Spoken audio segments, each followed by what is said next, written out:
One of my favorite things in the world to do is watch Friends. I know it's been off for years and years. It's not even around, but I still find myself binge watching old episodes. And I was thinking about this today and thinking, it's the predictability of the friends in the circle, right? You have Chandler with his quirkiness, Monica with her type A of just everything has to be so neat and tidy and organized. It's Phoebe's ability to make you laugh at her silly songs. Ross always comes in with those smart comments, and Joey and him and his food, like it is just so hilarious. And of course, Rachel, she just brings everybody together, and it's just such this beautiful, cohesive team of people. And it's why I wanted to come on and share with you today that I have an opportunity for you to find your friends in the content creation space. So if you are thinking about creating your first or your next digital course, I don't want you to miss this opportunity because Amy Porterfield just opened the doors for registration for her Course Confident Bootcamp. And I'm actually offering a special bonus for anyone that registers for the Course Confident Bootcamp through my special link. So I want you to go to crystalprofit.com/Amy-bootcamp to register. That's crystalprofit.com/Amy-bootcamp. And what you're going to find when you get there is I have this special bonus private podcast series. It's called Money Mindset for Creators. So I want you to go register for Amy's bootcamp, download the podcast, and immediately start listening to it, because what this training is set up to do is to help you get your mind right about monetizing your content, making money so that you can fuel your content creation dreams. So go to crystalprofit.com/Amy-bootcamp to register for Course Confident. And I cannot wait for you to find your friends and find the people that will be there for you. Do you see what I did there? Yeah, nice little friends segue connection. Go to crystalprofit.com/Amy-bootcamp. And I cannot wait to see you inside. Okay, let's get into today's episode. But I hate the sound of my voice. Those are usually the first words new podcasters tell me. Their confidence is shaken. They think they don't have what it takes. Their mind has misled them to believe they should be amazing the first time they sit down in front of the mic. You thought you were supposed to be good right out of the gate? Oh no, we're all terrible in the beginning. And guess what? You can't change the sound of your voice. So let's fill it with confidence instead. This book is meant to educate, inspire, and encourage you. I don't have some fancy degree in podcasting magic. I can't make you sound like you're in $1 million studio when you're really recording in your closet, surrounded by piles of laundry. But I can teach you how to create content your audience craves every week. I can teach you how to sit at your mic with your head held high because you know you're talking to the exact person you want to reach. You're delivering valuable content, and you're not agonizing over all the stupid editing. Can we stop losing sleep over the editing? I'm not saying podcasting is easy. It takes a lot of work, planning, learning from mistakes, being vulnerable, and trying to improve every day. But with the things I'll teach you in this book, at least you'll have a lot of fun every step of the way. So let's get started. Okay, guys, that was the cover of my brand new book, Start a Binge-Worthy Podcast, a step-by-step guide to creating a podcast your audience craves. And it's actually on pre-order right now on Amazon. So go to thebestpodcastbook.com to order your copy of Start a Binge-Worthy Podcast. Again, that's thebestpodcastbook.com. It will be available on October 20th, 2020, and I cannot wait to see what you think of this brand new project, so go grab it, thebestpodcastbook.com. Grab your copy today. So I'm a little more giddy today than I usually am, and I'm sure you're like, wait, how in the world can Crystal be even more giddy about podcasting than she is already? Well, because we are talking about creating audiobooks today. And the reason why I am extra giddy is because I'm actually in the process of creating the audio version of Start a Binge-Worthy Podcast. And today's guest is, the whole conversation is dedicated to really diving into audiobooks, how you create them, and all the things. So let's get right to it. Welcome to the Profit Podcast, where we teach entrepreneurs how to start, launch, and market their podcast. I'm your host, Crystal Profit, and I'm so excited that you're here. Thanks for hanging out with me today, because if you've been trying to figure out the world of podcasting, think of this show as the time-saving shortcut you've been looking for. So let's get right to it, shall we? So like I said in the beginning, today we are talking about all things just using your voice and actually really taking advantage of the stories that you have to share with other people, whether that is through your podcast or potential future projects that you would like to use your voice in a really big way. So I wanted to tell you a little bit about today's guest before we dove into our incredible interview that we had. So for more than 32 years, David Wolf has been the creative director, music composer, and or producer of content for radio, TV, film, podcast, audiobooks, and multimedia. He created and hosted the Small Biz America podcast from 2005 to 2018. David created the Audavita studio to apply his experience and the talents and skills of his virtual creative team to help companies, publishers, entrepreneurs, influencers, and thought leaders grow their brands and businesses through podcasting, audiobooks, video, and internet radio. So, of course, you're probably thinking, oh, wow, Crystal, he sounds like he's right up your alley with all the things podcasting and audio creation, and you would be right. We had a fantastic conversation. So here's my interview with David. All right, Profit Podcast listeners, I am so excited to have someone as equally as passionate about podcasting and all things audio today. This is David Wolf. So welcome to the show, David. Hey, Crystal. Great to be with you. Thanks for having me. Yeah, this is so much fun. So David, tell me a little bit about, you have been in so many different facets of the production industry and creating things. So tell us a little bit about your journey and how you have landed with audio production in all the different ways.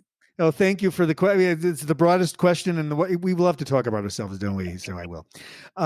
So it all started when I was about 11. I was a drummer in Chicago, where I was born, and one thing led to another, and suddenly the drums couldn't contain me. So I learned how to write music and write songs and score film, and I learned the jingle business from one of the famous guys in the formative days when.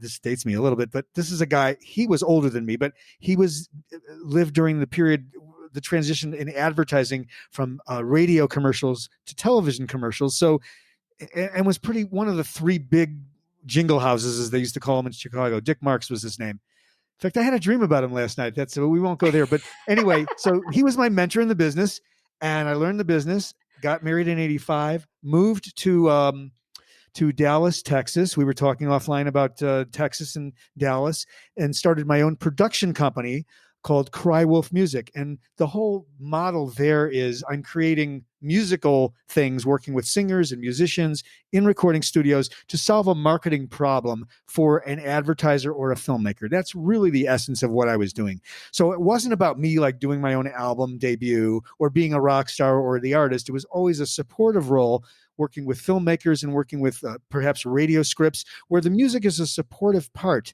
of the entire communication that the advertiser is trying to develop. And we worked on things like Doritos and Southwest Airlines and McDonald's and a bunch of big names that you would know, and then the smaller names that you don't know so much. But it was a lot of fun, and we ran that for about 20 years. We had digital recording studios, and that really was the fuel that led me into what we now do with the creation of Audavita Studios.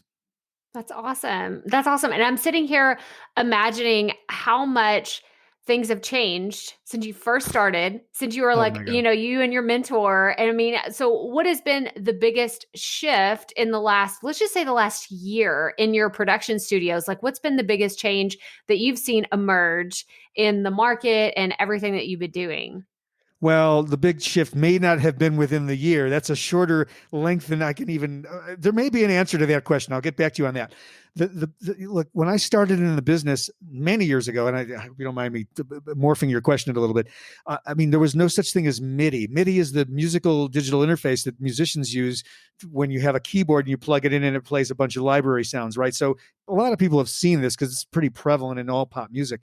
There was no MIDI then. It was just coming in then. Synchronization of film was just coming in then. So I have seen now at age 60 or so, I've seen a lot of changes now within the shorter span of time that you're pointing to. Of course, as we're sitting here together in August of 2020, we were sitting in the middle of COVID.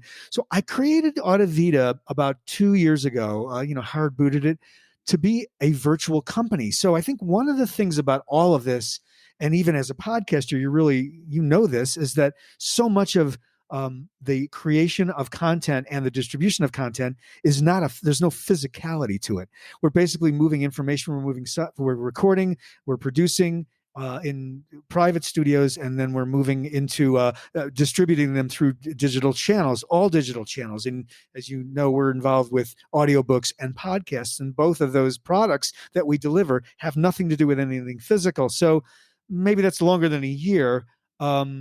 Shorter, but even just over the last 5 years, the trend in terms of the consumption of audio has been huge. It's like a hockey stick. I mean, the audiobook market alone is growing at like 28% year over year for the last 5 years. Wow. So you can imagine it's like this graph that's going crazy. And podcasts are very similar looking because people have a perceived scarcity of time. They don't want to feel they have time to sit and read, or they just want to listen to podcasts while they're walking their dog, biking, and all the reasons as a podcaster. And many of our listeners are right now riding their bike, walking their dog. Yeah. So, as we're talking to you, we know. Oh, by the way, use that bag when you pick up. No, never mind. But You live in one of those neighborhoods too, where people get really upset about walking the dog and not picking up after them. Watch where you step. I try to use the shoes that I don't care so much about when I'm walking around on the. Sometimes you want to go to the grass. It's very hot here, just like in Texas. So we do that. That's so funny. So anyway, really, it's just exploding, and of course, our business is feeling it. There's a lot of demand. COVID has sort of amplified that, like a lot of businesses. So we find ourselves in a world where there's like this pent up pressure to, I got to do my podcast. I've got this book that I released, an ebook and print. Everybody's asking me for audio because they all want audio. So those conversations are happening more and more, like this year span that you were asking about. So I would say that's the biggest change. Well, it's so interesting too, because I'm sitting here imagining, in parts of your career, you were very dependent on being in a physical space with other people. And now that you've shifted to a virtual business and all the things that you're doing online, is there anything that you miss about having that face-to-face interaction with the other people that you're working with? Or do you truly enjoy the virtual world of being able to run a business that way? For me, maybe surprisingly, the answer is either and. I really loved being in the studio, producing musicians and singers and small orchestras or rock bands or whatever it was, setting up the drums, doing the thing, having the musicians come in, do the session, leave, all that's having the client there. But I'm in a different business now too. So in a way, that was then and this is now. For me, it's been a pivot, like personally, because it used to be all about me writing the music, coming in with the charts, distribute the music. Everybody plays the music I wrote. And I learned how to leave room so they would have a lot of input into the creative process. And so that dance you do with the musicians and the singers really became a very enjoyable process. But I've pivoted. I'm now in a business where we're producing really it's voice content. I mean, there's music and sound design involved, but most of it is vocal in nature. It's not, and importantly, it's not me writing it and conceiving it for the client. It's helping our clients develop what I now call, and you know this, the voice brand, so that they can do the things they can do and desire to do with their content, whether it be grow a business, position themselves with authority online, learn how to read better, whatever it is that they're in this for, ROI. We're a supporting role in their strategy to get all of that to market. Well, I love this concept because I've been in podcasting and I've been doing this for a while. Like, I am just obsessed with podcasting. I am. Like, people are like, "Do you understand how geeky you are?" And I'm like, "Yes, thank you. Thank you for admiring that about me. I appreciate it." But I Yep. had never really heard of the concept of voice brand before we kind of started going back and forth. So can you elaborate more on what that is? If somebody's listening and they're just in the planning stages of their podcast and they're like, "I don't have a voice brand. I have an idea," but can you elaborate more on what that actually is? Sure. And like it's just sort of connect those dots. So the framework of voice, or the term voice brand, which sounds like a little brand in and of itself, which I love, came out of the conversations I would have with authors actually for audiobooks. They would call me and say, "Well, I got this twang in my voice and I'm not really a voice actor, and I'm not." "Well, what's your back end business?" I would ask. And they would say, "Well, I'm a consultant, I'm a speaker, I'm a keynote." And well, okay. So the way you connect to your audience is with your voice. You are the voice of your brand. So I shortened it to voice brand because this is their connectivity. And you and I both know this because we're experienced podcasters. But for those listening that may not intuitively know this, it's one microphone to one voice at a time. Keynote speakers work the whole room. They get the energy, all this stuff. But here it's a very focused kind of energy that we capture, record, and distribute. So that focus, them connecting with that intimacy of radio, the intimacy of the microphone to their ear, is what I call voice brand. And I use that term so that people recognize that it doesn't matter if you're not a professional voiceover. This is how you connect to market. And this is what builds your recognition, not only as an expert in what you know about, but also just the sound of your voice. They get used to it. It becomes familiar. And that builds this foundation that familiarity builds this foundation of this voice branding. It's the way you're getting out there. Look, if you were in the visual arts, it would be visual branding or eye branding, or I don't know what it would be. But in here, it's really all about the voice. So what I'm hearing you say is show up as your authentic self, and that is your brand, right? Like, Yeah, I just mean, be yourself. Yep, yeah, I mean, I absolutely. think that a lot of people have this perception of, you have to show up in a certain way. Or I have people tell me all the time, like, "I'm going to sound stupid because I have this really thick accent." I mean, come on, guys, like this Texas accent. If I can do this, like you can do this too. Oh, totally. You're a great example of this. And you don't have a really, really deep drawl, but I can tell you're from Texas. There are, look, it's a part of you, and it's a part of whoever calls me and says, I really think I should be the one to tell my story. It's a legacy story. It's a memoir. Should I be the one reading it, or should we cast someone else to do it? So, Crystal, most of our business is recording authors reading their own on the audiobook side of our business, but we do have a casting team. And sometimes, and usually it's with fiction. And the difference with fiction is it's not about, so the voice brand speaks to the idea that you're doing content marketing. You're getting your voice out to help build a back-end business strategy and to kind of build a 360 ecosystem of your personal brand, right? But in fiction, the book and the audiobook is the product itself. So you want a good, competent actor that can jump into character, that can do the different dialects, that can handle moving from a narrator to a male voice and then a female voice, the way you would do it as a reader. That takes a different skill set than just being yourself as your consultant, keynote, whatever, however you connect to your audience. And so so in terms of people's comfort level with being themselves, the more you do it, it's like a muscle that you exercise. You're going to get comfortable with it. You're going to get better at it. And it's you.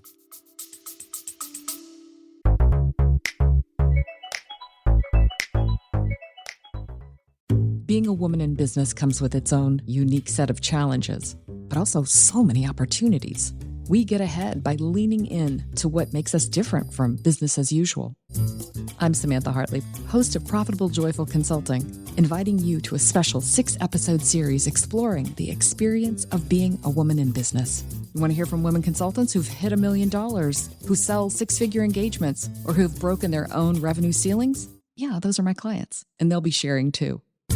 Join me for 6 must-listen episodes that tackle key challenges for women consultants. Follow Profitable Joyful Consulting on your favorite podcast app. Yeah. And I love that you say that. And as a consumer of a lot of audiobooks, I get really disappointed when I go to check out and I see, oh, it wasn't the author. Like the author didn't read their book. Like I'm not as No. excited to read it. Like I'm Yep. thinking of, I've listened to so many of Brene Brown books and Elizabeth Gilbert, and I listen to them and they do such a fantastic job. And that's not what their profession is. They're not Right. professional voiceover actors, but I hear the inflections of their voice and I can hear the passion behind it. And it just makes me want to consume it that much faster and like get to the end as quickly as possible because it's so good. It's so good. So I do want to switch to that real fast because we talked about, we've had so many people who are professional podcasters or people that really know podcasting in and out, but I have never spoke to someone who knows audiobooks in and out. So tell me, Yeah. how did you kind of get it? Like, what was the segue like whenever someone That's a said, great hey, question. help me with audiobooks? This goes a while back. So about 15 years ago, I think it was a little bit of an aha. I wanted to leverage my skill set in production and recognize that there were publishers and authors that what we used to call books on tape. There was an I still opportunity call to it just that with my mom. We don't Do you even really? call them audiobooks. We say books on tape all the time. Yeah, exactly. Tape has become like this. What is it? A euphemism? Is it euphemism? What's the word when it's like Sure. Kleenex? I don't know. It becomes Sure. I don't know. There's some fancy word and we don't know what it is. Yeah. That's our voice brand. Okay, we don't know. But meanwhile, no, I knew there was an opportunity to, very simply, to do production for written word and turn it into audio so that authors could have a digital version or a tape version of their. So years ago, I started doing a few of them at a time, little bit this and that. And I started to develop a relationship and a couple of different relationships with what I'll call author services companies, where they'll sell ghostwriters or editors, or, they'll provide services for authors that want to develop their content, but they really can't just sit and write. So there are these companies out there that help people write books. And so I began to talk to them about, well, what if you could add a whole new revenue stream to your business model by offering audio as a part of, you're doing the ebook for them, you're doing the printed book, you're doing the hardback and the paperback, whatever. Maybe you're a publisher and you're actually distributing it as the publisher, but what if you could add audio to that? So what developed was sort of a couple tiers of our business. We deal directly with authors and they come direct to us and we work with them just through word of mouth. Or sometimes we have podcast clients because we have a whole sort of division we have about 30 shows in production. So we have podcasters that want to do audiobooks because they're comfortable with the mic and they wrote a book and it's part of their platform. So sometimes it's a crossover situation.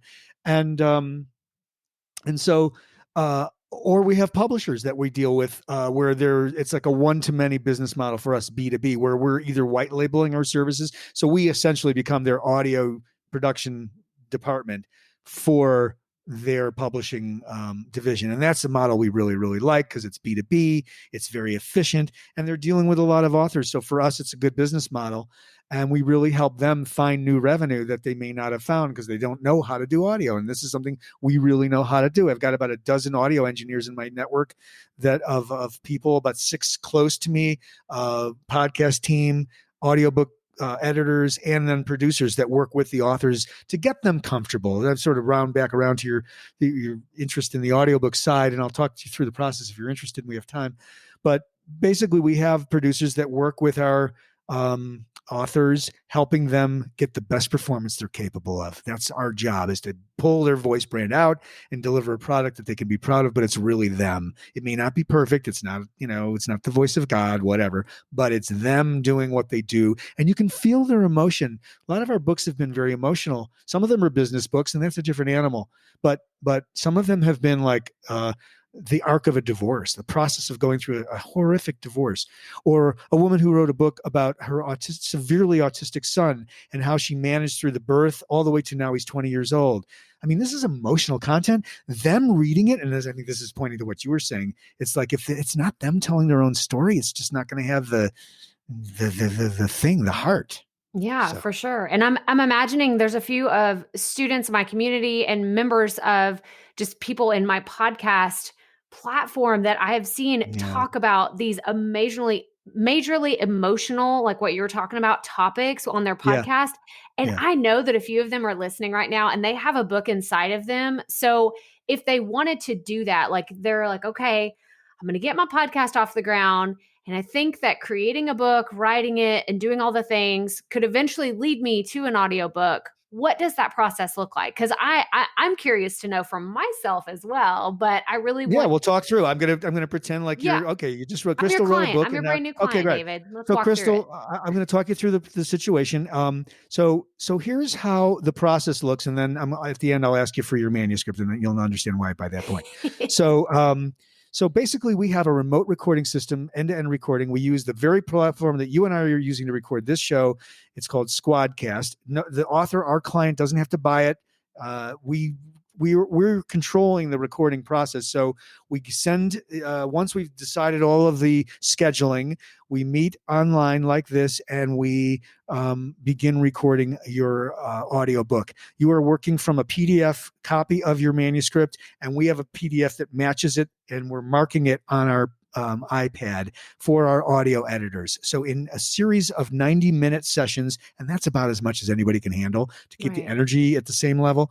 You have your water nearby, you're well hydrated. We're coaching you. It's a real live producer with you, a set of ears to make sure you're getting the best of the best. Oh, I think you got a better one. Please go back to the beginning of that paragraph. You stumbled over this word. Let's get another one there. And they're marking the script as you go. And it's just this process of takes, retakes, outtakes. Different authors we work with have different abilities. Some can read for long chunks without tripping over a sentence, and others are literally restarting every third sentence. And I've dealt with both of them personally, and we get them through it. And sometimes people go into a sort of this spiral of beating themselves up because they keep tripping.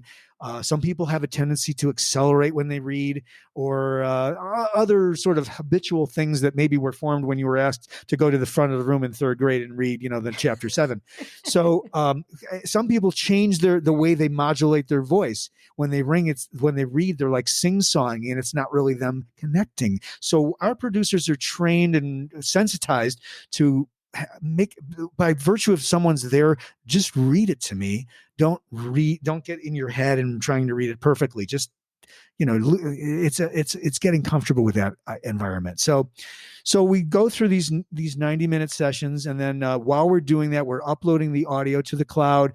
We're assigning it to an editor. They're editing the book as we go. When everything's clean and seamless and we've got it all, there'll be a little punch list. Usually maybe it's a dozen lines or fewer than that, depending on the length of the book overall. We'll, chapter 3 at 44 minutes and 37 seconds, read this line. And then you just punch through a few lines that we needed to get again, just because they weren't great performances. Maybe you bumped the microphone, we didn't catch it. Maybe the leaf blower was out the window and we didn't catch that. That's not likely. But, something happened during the session. And so we go through the punch list and we finish it up. We send you a link. How is it? Everything good? Spot check it. Listen to the whole thing, whatever. We'll do a round of revisions if we need to. Fine. It's locked. Now we do the audio mastering, which means there's a lot of like really boring technical specs for the back end. The ACX is the sort of the industry standard for audiobook product delivery. So it's things like audio stuff like peak levels and average levels and noise floors and certain amount of room tone in front and back of every file. And they have to be MP3 and they have to be mono and 44.1K, all that stuff that we know how to do.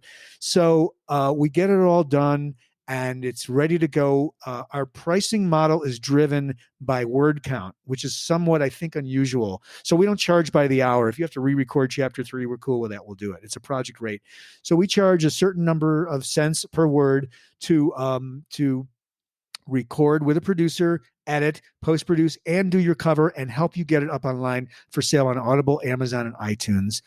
And if you want to expand your distribution, we have a model for that, which can include selling it from your website. So we have some a vendor that we use for that stuff. But there are about 35 other sort of out the tail distributors that are not Amazon, Audible, and iTunes. And if you want to do non-exclusive with them, you can add all of those places and be more horizontally sort of in the market.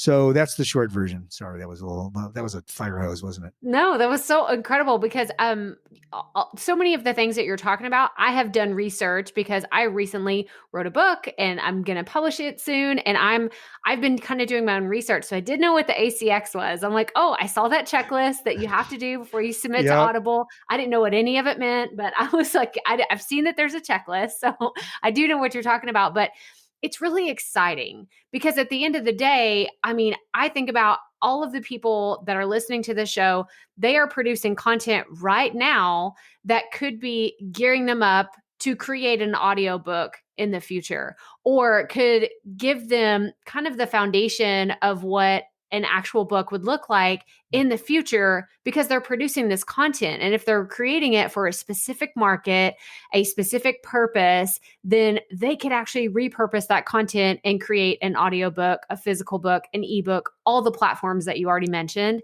And that really excites me because I think that at the end of the day, we, both of us here and the people listening, are creating content that matters. And I don't know, there's just something special about that. Like, knowing that you're creating something that could have a legacy and live further than, oh, I just published a podcast episode, but it's gone now. And then, I'm just going to move on to the next thing. Like, you could actually create something. It's like the blog fade or pod fade kind of thing. It's slightly different use of that. But what happens with iterative releases of content is that they kind of go out the horizon as the calendar moves forward. Yeah. And how do you keep it fresh? This is a once and done kind of model for us and for the author. And so it's a product, then you sell it.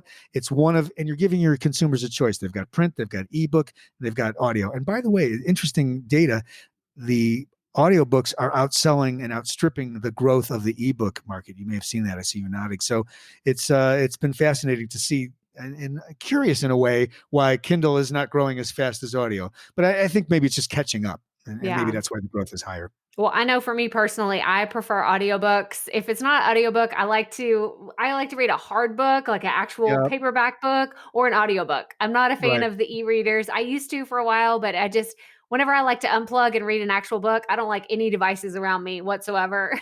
But right on. I hear you. It's like the smell of the pages, the feeling of the texture of the paper. It's all that stuff. I spilled coffee on it. Now it's like what we used to say about vinyl. Those scratches are mine. It's got a person. It's your book. It's physical. It's old school. It's beautiful. Yes. Oh my gosh. Well, I love this whole conversation because, like I said, we've never had someone talk about audiobooks on the podcast. And this was so refreshing because it's something I am like living in real time. I've been looking for, how am I going to produce my audiobook? Yeah. So we're going to be chatting after this for sure, David. But are you up for some rapid fire questions? Oh, sure. I'll do whatever the requirements are to be on this podcast. Yes. So I promise there's nothing painful going on here, but we have some that are always so much fun because I know our listeners are really curious, especially with someone who is a podcaster yourself. So what advice would you give to someone who is a brand new podcaster? Keep your intros really short and snappy and make your listener promise in them. Do not read a laundry list of the bio of your guest, even though you might feel obligated on some level to do that. Deliver to your listeners a promise about why they should care and stay with you. Oh, I love it. A good hook. We all need a good hook. I love it. Okay, my next question is, who would be your dream podcast guest? Okay. And then what would be your dream podcast to be on? Oh, gosh. I have full disclosure. I'm not currently podcasting at the moment, although I've done about 300 episodes of a show I used to do called Small Biz America. So I'm more involved with helping others podcast now. So these are a little challenging for me. Who would I want as a guest? Crystal Profit? That's the easy one. Done. Sold. Sorry. Okay. I guess we're going to have to throw a couple of these away just because I'm not active like you, maybe some of your guests are. And the other side of that question was, whose podcast would I want to be on? Oh, Crystal Profits. Okay. We got through that easily. Done. Oh, man. Okay. My last question is, do you consider yourself a perfectionist? No, I'm definitely not a perfectionist. That was a cool question, actually. I think about this stuff a lot. No, I believe that there's humanity in flaw, and I don't tend. When I was a music guy, I didn't like write 14,000 versions and then obsess on what note should be where and what bar should be where and what rhythm should. I would splash it out and I'd tweak it, and I'm like, yeah, there it is, guys. That's my take. So I'm not a perfectionist. That was a long answer to a short question. Awesome. Yeah. And that's always so good to know, because I love to hear, I'll listen to someone talk, through a whole interview, and I can kind of have this question figured out by the end, but I want to hear exactly what they have to say. And I always consider I'm a recovering perfectionist. That's what Are I you tell really? people. Yeah. I wouldn't have known. No, you're a brilliant host. And sorry, I bailed on the second two questions. Sorry, folks. That's perfectly fine. David, this has been so amazing. And if somebody's listening right now and they're like, I want to talk to him about podcast production and your studio and audiobooks and all the things, where would they go to find more information about you and your company? Oh, I love it. Thank you for that. It's audivita.com is the website. We're Audivita Studios, but it's audivita.com, spelled AUDIVITA. So just think Audivita, the sound of life. Audivita. I love that. Yeah. And we're going to have all the things, all the ways that you can connect with David in the show notes. But thank you so much for coming on the show today. Great to be with you. Thanks. So what did you think? Oh, it was so good. I love talking to people who are experts in things that, for one, I had no idea about audiobooks, how to even get started, or even what to think about before I had this initial conversation with David. And his team and their services that they offer are so incredible. I would highly recommend you go check them out. I'm going to have all their information in the show notes of this episode, crystalprofit.com/episode 192. Go learn more about David and his company and all the incredible things that they've done. I love the business model that they've created in being able to help people virtually, right? Especially in the year 2020, when things have just been totally turned upside down.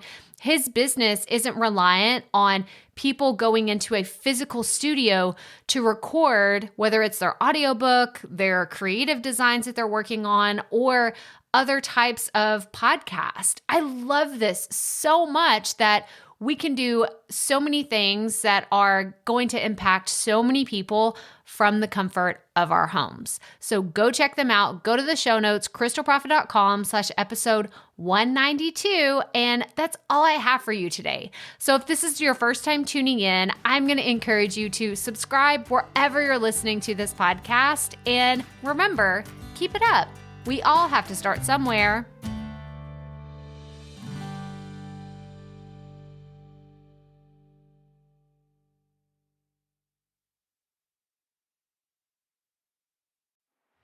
Hey, Profit Podcast listeners. Thanks for sticking around to a little bit after the episode to hear this special message, because I want to hear from you.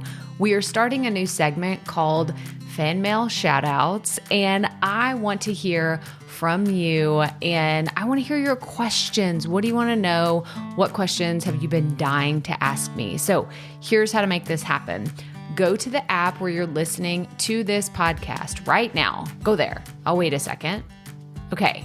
Now, once you're there, you're going to see a hyperlink at the top of the episode description that says, send Crystal a text message. And that's all I want you to do. Send me a text. It could be casual, informal. It could be totally anonymous. Or if you want, you can include your name and the name of your podcast or content wherever you are creating, and I will give you a special shout out in an upcoming episode.